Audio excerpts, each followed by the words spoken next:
Hey everybody, what's up y'all? Welcome back to my channel. Tammy Talks here. Let's go ahead and get into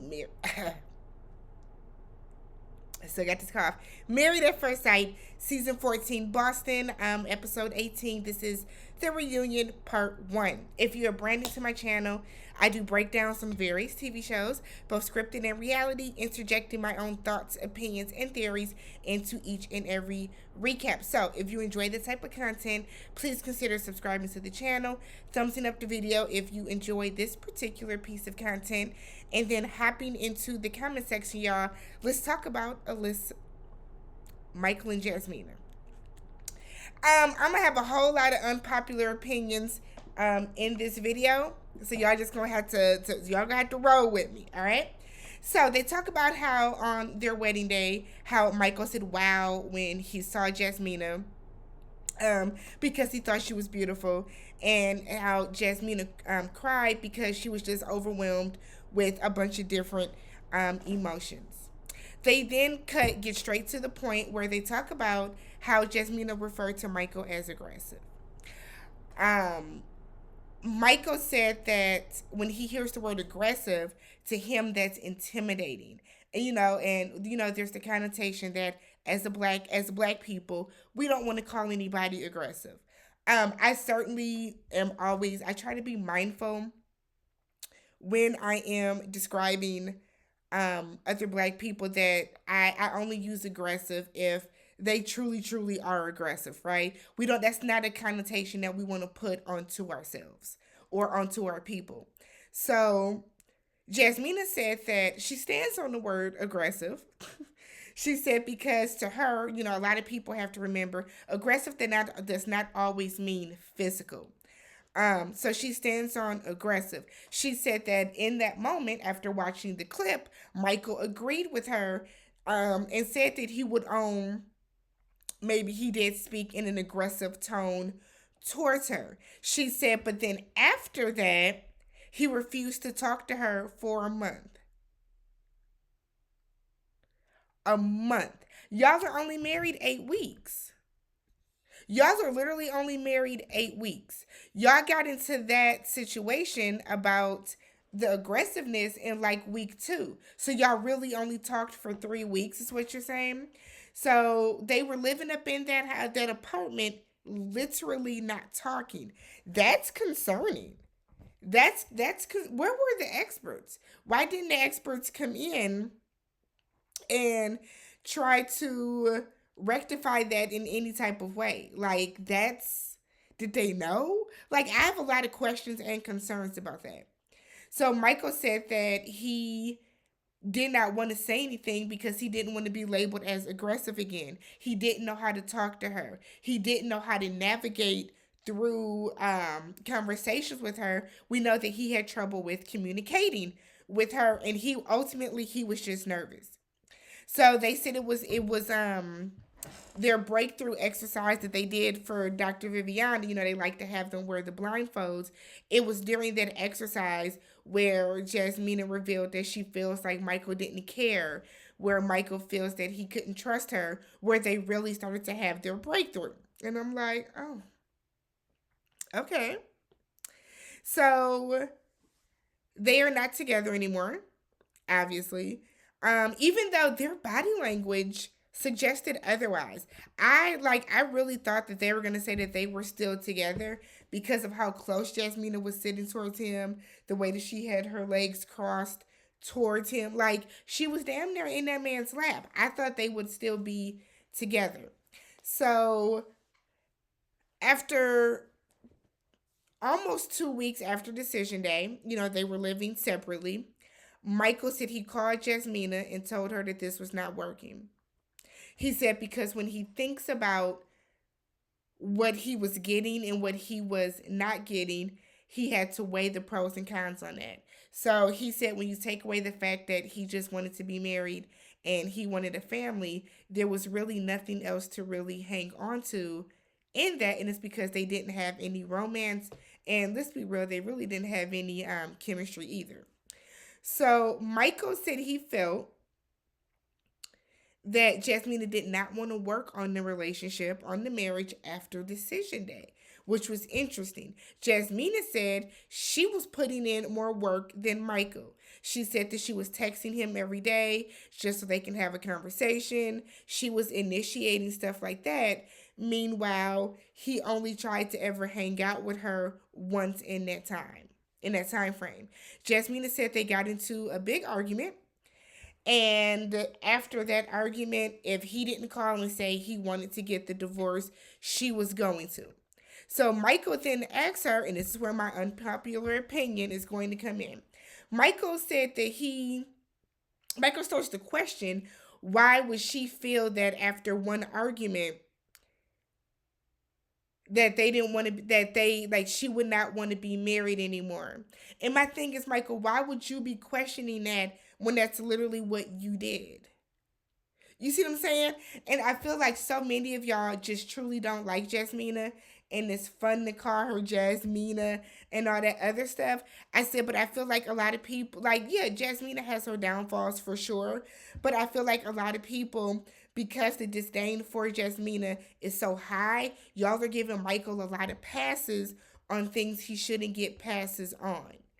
So in this particular moment, Michael literally says that after they had that argument, he called her and told her this is not working. He wanted a divorce. For Jasmina to say, yeah, I was going to do the same thing, and he is troubled by that. What do you mean? Jasmina also said that, I'm sorry, Jasmine, Michael said that he thought that there was some type of hope. And he said he felt that there was some type of hope, which is why he did say yes on decision day. Here's my thing, Michael, she wasn't giving you what you wanted up until decision day.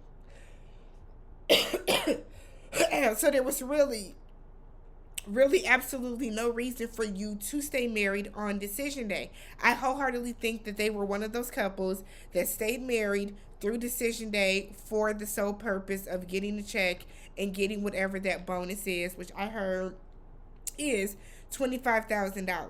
So I heartedly believe that that's why they both agreed to stay married. So then it goes on to Jasmina's to Kevin is like, you from the moment that he was watching it, Jasmina was never attracted to him ever. I am on record, I am on tape saying that Jasmina never was attracted to Michael. She has made that very clear.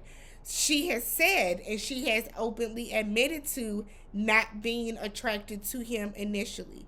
She said that she got turned off from him very early on. I think it had to do with the argument that they had on the honeymoon when he said that she cut him off when she clearly did not.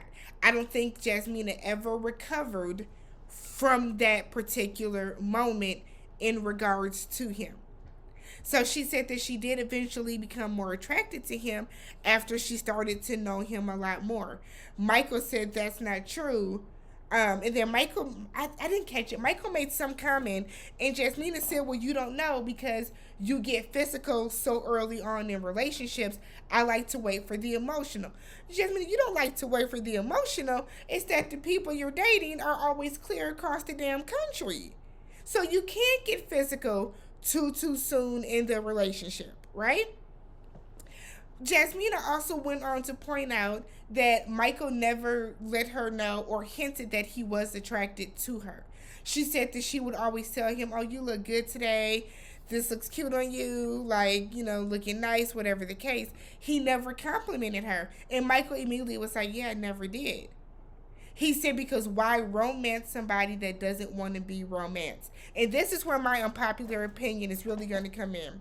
A lot of the issues that I feel like Michael and Jasmina had early on is because Michael has no game, Michael has no swag, which is ultimately why Michael is on this show to get a date. So you have been married to this woman, and you eventually want y'all to get closer and to get connected, and not once did you ever say, oh, you look good today. Not once did you ever say, I like your outfit. Why wouldn't you have complimented her at all throughout this process? Even though she is constantly complimenting you. He never denied when she said that she would compliment him. I believe we have heard and seen her actually compliment him. So I thought that was really weird. To me, that is weird. Not once did you ever think to say something like that to her, and then you wonder why she never got physically or more physically attracted to you.